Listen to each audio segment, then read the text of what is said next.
Hi, this is Anya here, and Anya Divine. Have a look at the links below if you want to know more about me. This is day 5, I think, and I'm going to be painting Lily's eye from the side. So, you know, I did the painting of Erin from the side the other day. It's over there on the piano. And I wanted to go into the detail of the features a little bit more.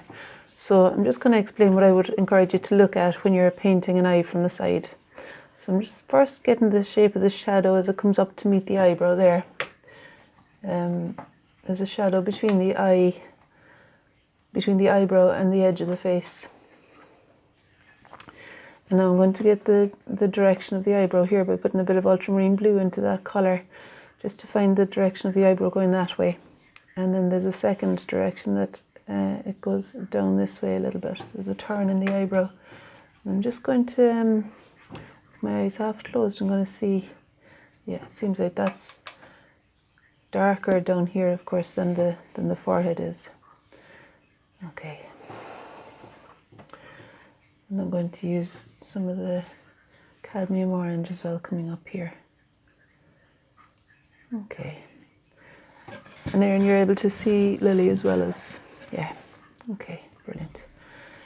With Erin doing camera work. No, this is cadmium orange that I'm using here. Alright, so now I'm going to find the direction of the eyelid, which is a little less steep than the eyebrow. And I'm using ultramarine blue mixed with Van Dyke brown to make a fairly dark colour for the eyelid. So we've got the two directions of the eyebrow. One, just deepen the tone of that. Two directions of the eyebrow. One going that way and one going that way. And now with the eyelash, you can see how it extends forward here. And then there's the line of the eyelash that goes back at less of a slope, slightly less of a slope than the eyebrow. So you're finding the two lines of the eyebrow, and then the two directions of the eyelid. And then coming down from the, you could say kind of extending down from the line of the eyelash. You could say that the iris almost hangs down from that line. So let's just see. I'm going to find a shape that'll make kind of an iris shape there. I'm just forgetting that it's an eye almost really, and just seeing the general shape of that space of the eye colour. And now finding the lower lash. And that just re-establish the bend in the eyebrow again there. Okay.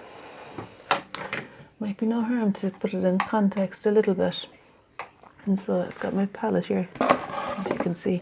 So I'm going to mix the cadmium red and the cadmium yellow in order to make a skin colour that will allow me to paint a little bit of the skin around the eye socket. Actually, I think I could do with having a touch of green into it to make it not as warm here underneath. Yeah, so the sap green in the mix there, it's helping to find the kind of cavity of the socket of the eye. Okay, and then it'll extend forward and get a little bit warmer there maybe. Okay, yeah, Maisie's at the window. She can just stay at the window now for a little while because she's a bit lively today. We've had to keep her in because she's on antibiotics. Right, I'm just going to find the edge of the nose here as it extends out into the light.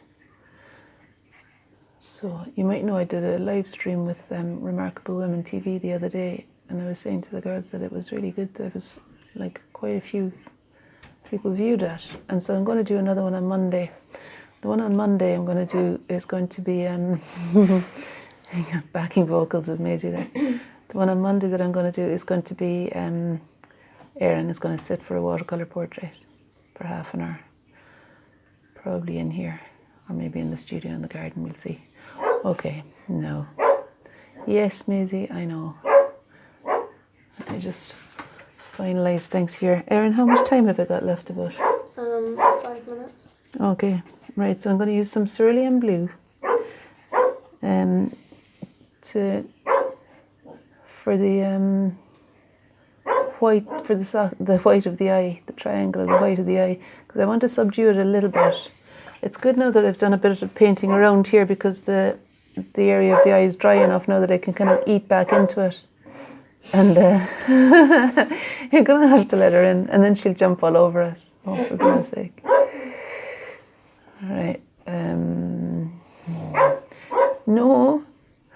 Okay. So the white of the eye has been painted with cerulean blue, and then I'm going to lift off. Yeah, so the thing is, when it's dry, it allows me to lift back off. So using a damp brush, I can eat back in.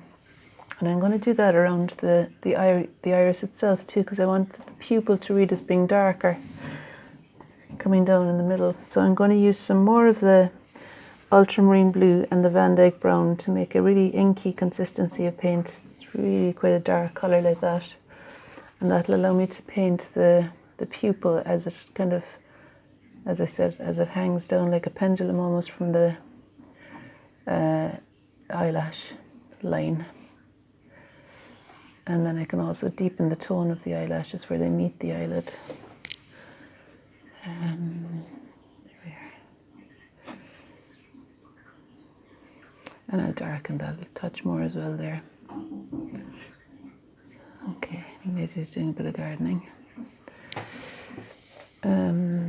Maybe a little bit dark there. Okay, the thing about the eye is that you can distinguish parts from each other by introducing colour. The thing about any part of the skin, I was thinking actually I could do with bringing in some warmth for the nostril there.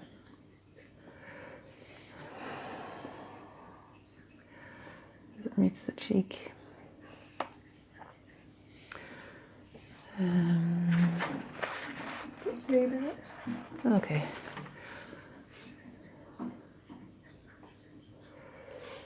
Okay, so let's see, I'll maybe deepen the tone at the temple. Often it's to get the context, really. It's half the battle if you can find the position within which the eye is going to sit. So if you've got a landscape around the eye that reads as convincing, the cheekbone there. And also to kind of work in the eye and then around it, so that you're never lingering for too long over working over wet paint. Yeah, it's a good idea not to work wet too much in the eye. So I'm letting parts dry and then going back to them. I've just put a bit of cerulean blue there. So I feel like this area is a bit cooler than out here. And the hair would be here then, of course. And the skin down there. Okay.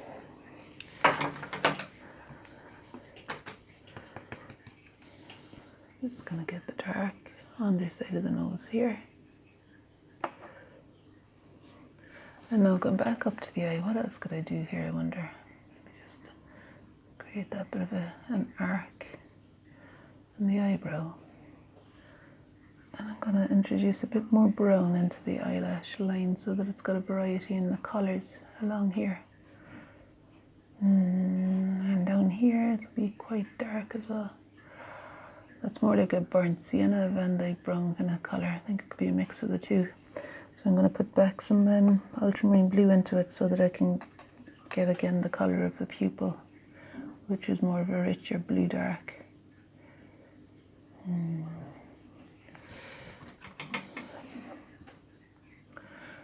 it's quite good if the pupil kind of merges with the eyelash line above it. It doesn't seem to be so glaring then, you know. Just a minute. Okay, let's do the last few things. So this is the kind of thing I'd recommend doing, you know, as the next step now for the painting I was doing of Erin. Erin, did you get that on camera, the picture of you over there? Yeah. So I don't know if I'll put this much detail in, but this is the idea. These are the things that I would look out for. And you see how it's almost like a triangle from the side, really, the eye. Just a final touch of some sort of yellow. Cadmium yellow there, I think. Okay, that's probably time up now, is it? So can you point the camera? Maybe to have a look at what happened there. And then if you come back to me and I'll say goodbye to everybody. panning out. Thanks very much for watching, and have a go at painting it out from the side yourself. It's kind of a good exercise to explore with paint. All right, see you tomorrow. Bye.